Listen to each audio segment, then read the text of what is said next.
It can be helpful to know how to find the distance between 2 points in a coordinate plane. In this video, we'll take a look at how to do that. So here we see kind of a task that we might have. Find the distance between the points -1, 2, and 4, 6. So we have them graphed here on the coordinate plane. You see here's the point -1, 2, and then here we have the point 4, 6. So we're trying to we will have a formula, but maybe we don't even need a formula. Let's talk about how we can just approach this, maybe using some things we already know.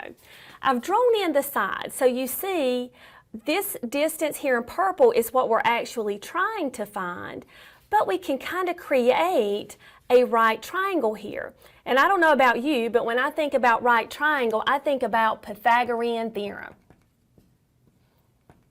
There are a lot of things that we can think about when we think about right triangles, but certainly the Pythagorean theorem is one of the main ones that can come to mind. So a lot of times we think of a squared plus b squared equals c squared, which is true, but I want to be a little more specific about what a, b, and c are. A and b are the legs, so I'm going to call this leg number 1 squared.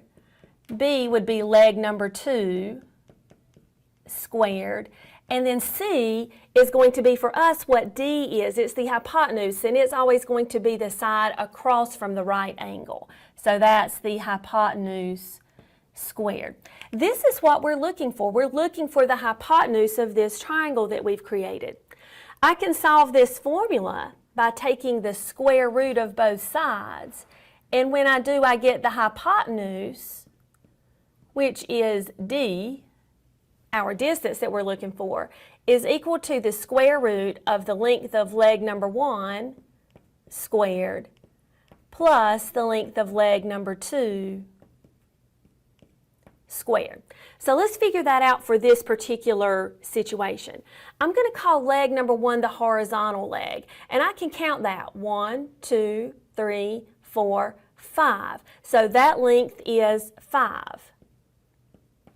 Leg number 2 I'm going to call the vertical leg, and I can also count that 1, 2, 3, 4.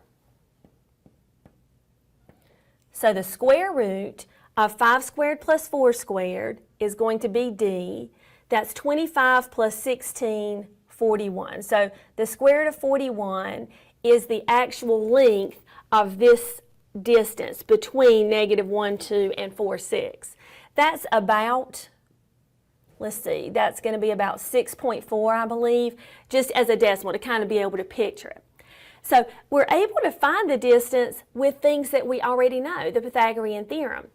But what if those points were really, really spread out, like -100, 6,000, and 10, 2? I wouldn't want to count that distance. Or if they were decimals, that would be very difficult to count. So there's got to be a little bit more of a systematic approach. Like, how can we take what we did here and make it a little more systematic in nature? Well, leg number 1 is really the difference in the x coordinates. So if you think of the difference between -1 and 4, you get -5. But, you know, distance isn't really negative. We think of it as a positive. But notice what happens when it goes into the formula. It gets squared anyway, so it turns into a positive. The vertical distance, leg number 2 here, is the difference in the y coordinates. So if I say 2 minus 6, that's going to be -4, but again, we're going to square it and get 16. So as we're about to look at this in a more of a formula approach, we can think about, well, we don't actually want to have to count these on a graph, but the length of leg number 1 comes from the difference in the x's. The length of leg number 2 comes from the difference in the y's. So let's see how that comes together in the distance formula. Here we have the distance formula, and I hope you see some similarities to the Pythagorean theorem that we were just looking at. So here's what the distance formula says. The distance between 2 points, x sub 1, y sub 1, and x sub 2, y sub 2, those are just the names of our 2 points, is given by D, the distance, is equal to the square root of x sub 2 minus x sub 1. Remember, that's the length of the horizontal leg, the leg in the x direction, squared, plus y sub 2 minus y sub 1. That's the vertical distance, that's the y leg, squared. Add them together, take the square root, and you've got the distance. These are the same 2 points that we had a while ago, so let's take a look at it by using our formula.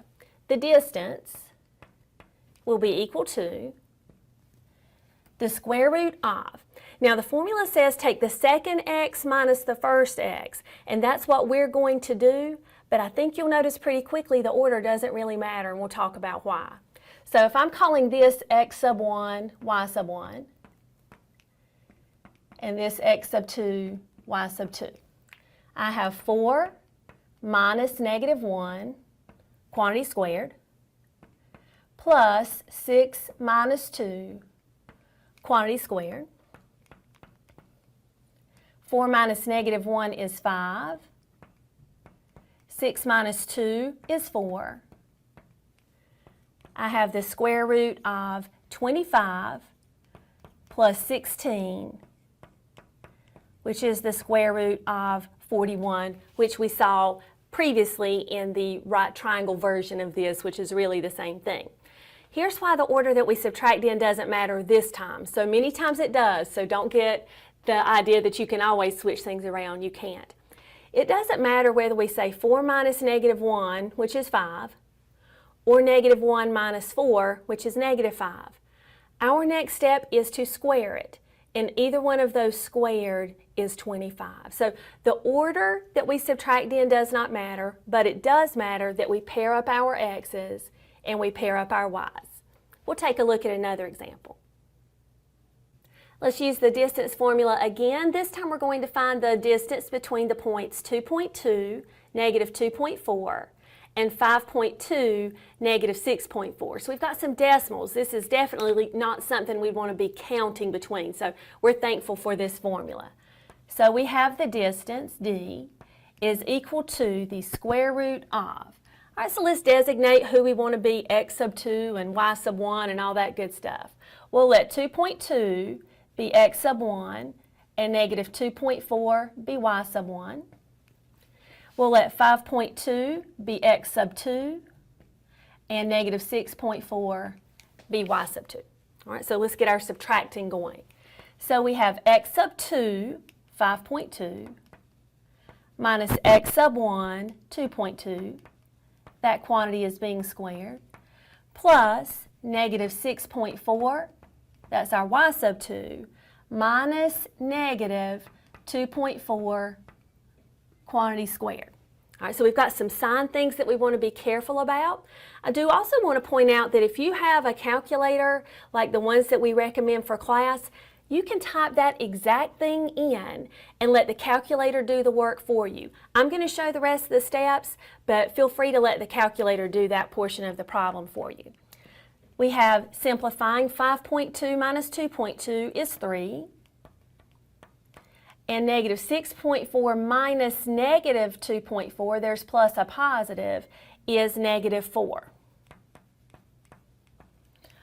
A reasonable question might be, Ms. Hall, why do you have parentheses around negative 4 but not around 3? I certainly could have them around the 3, but they're not necessary. They are necessary around the negative 4 because I'm squaring not only the 4, but the negative in front of it. Negative 4 squared is not the same as negative 4 squared. I know it sounds like I said the same thing, but this is, I should say not equal, negative 16, where this is positive 16. Here we're squaring the negative, here we're only squaring the 4. All right, back to business over here.